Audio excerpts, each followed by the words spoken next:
He's not even Teen X. Fuck him. I hate when people come around judging. It's a big turn off. Don't be a judger, bro. Leave it up to God to judge a motherfucker, bro. I'm not gonna lie. Cardi told me he wanted to sign me before I was even like on my third song.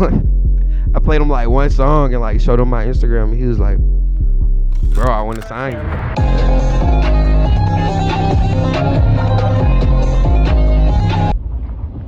Fuck.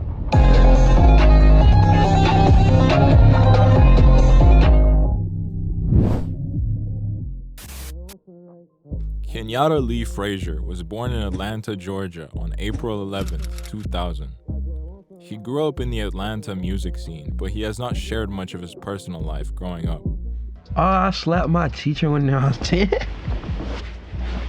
I was like, come here, I gotta tell you something. Man. He was very interested in music from an early age and would practice his rapping and singing ability quite often. He always knew that he wanted to make music, so he would join 808 Mafia in 2015 as a rapper after meeting his childhood friend and fellow producer TM88. This marked the beginning of his career, as this is where he started to make connections in the industry.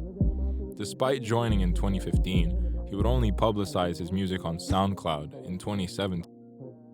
He didn't really release much music early on and instead stockpiled a lot of his works and worked his way through the music scene.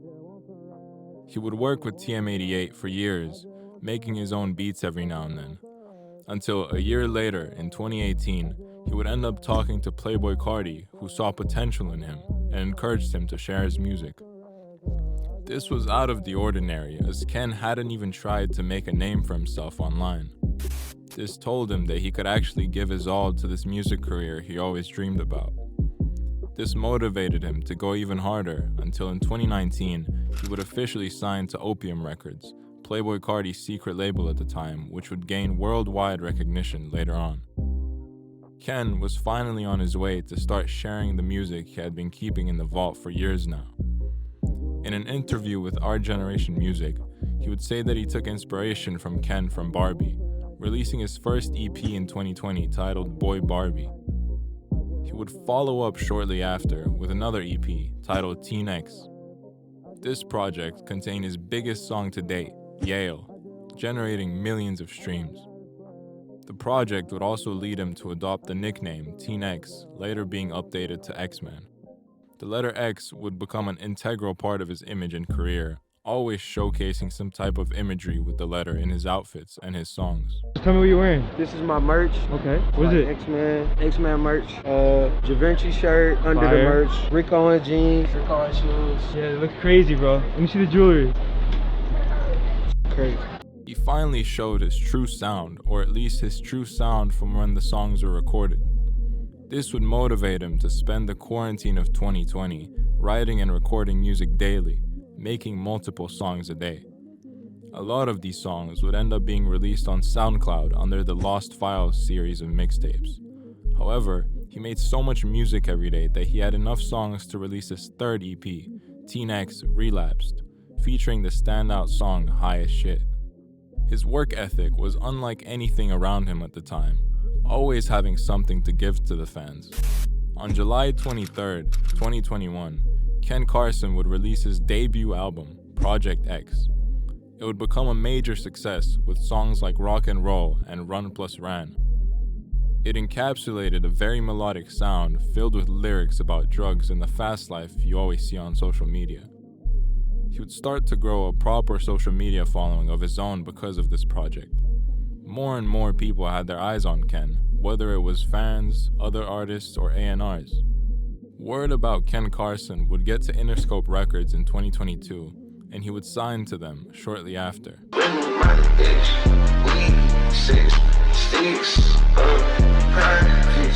Under Interscope, he would go on to release the third installment of his Lost Files series on SoundCloud with features from Lil Tecca and Destroy Lonely. Ken somehow managed to take his hobby of recording music without thinking much of it and turn it into a blooming career co-signed by big names like Playboi Carti and Metro Boomin. However, he was not done yet. To follow up his single, Teen Bean, on July 8th of that same year, he would release his sophomore album, X, containing a higher production quality, a more melodic-sounding, rage-filled version of the sound he showed in his previous album. The project would come with the standout hit, Freestyle 2, which Ken would say is the song that best represents him as an artist, along with other hits with features Destroy Lonely and Homicide Gang. The album X would enter the Billboard 200 and go on to sell around 10,000 copies first week, a very respectable number for someone who was just another kid in high school 3 years ago. His live shows would quickly pile in more and more fans, becoming a standout performer for the sheer energy and atmosphere you can feel at his concerts. At the same time, many influencers would react to his music and react quite negatively, explaining how his music lacks substance and can get repetitive. This did not stop Ken, releasing a deluxe to the album, Extended, in October that same year. It seemed like there would always be people doubting him, no matter what he did, a very natural thing in our current state of the world. Regardless, he would continue to build his image, eventually becoming good friends with his now label mate, Destroy Lonely. They would perform together, and Ken Carson would appear on 2 of Destroy Lonely's projects, No Stylist and If Looks Could Kill, on tracks Veteran and Money and Sex. Even though Ken signed under Playboi Carti's label, Carti would barely do anything to co-sign Ken. Even Lil Uzi Vert would talk highly about Ken Carson before Carti, even performing together and being seen in interviews together. In the summer of 2023, Ken Carson would announce his 3rd studio album, A Great Chaos. Yeah, I'm about to drop my album, I'm about to kill him. Little bitch, I say whatever I want, I ain't got no filters. If I about ass and titties, then I built them. Yeah, I built them. I been sipping codeine, don't get no fuss about my look. Headache cut, pull me up. It quickly gained an immense amount of hype online after the song Paranoid would leak with Destroy Lonely. Ken would preview the tracklist on Twitter and a lot of snippets from the album on IG Live and at Rolling Loud, including Pouring Out the Syrup, Codeine Sipper, and Hardcore, among others. The new sound is quite different from what the fans expected and has been received very well by almost everyone. However, the single and album release date for the rollout would get pushed back without a known release date. The hype was perfect for Ken to drop in July. However, due to alleged label problems, the hype would take a massive hit and leave the fans desperate. He was also scheduled to go on the Antagonist tour along with the Opium label starting September, which would also be pushed back. Eventually, after performing with the Opium label at Playboi Carti's birthday party, after they would post an address for the fans to show up to, Ken would finally tease a new release date, October 13th. This time, it seems like Ken is serious about the release date, and after seeing Destroy Lonely's growth between studio albums, Ken Carson is bound to blow up with A Great Chaos. The whole Opium label is known for bringing their own original style and sound, and this is no different. Ken Carson's career would go on to show how being yourself and putting in the work can make everything possible. My message to the youth is, don't let nobody tell you you can't do something. Try anything and everything you want to do because life is short or long.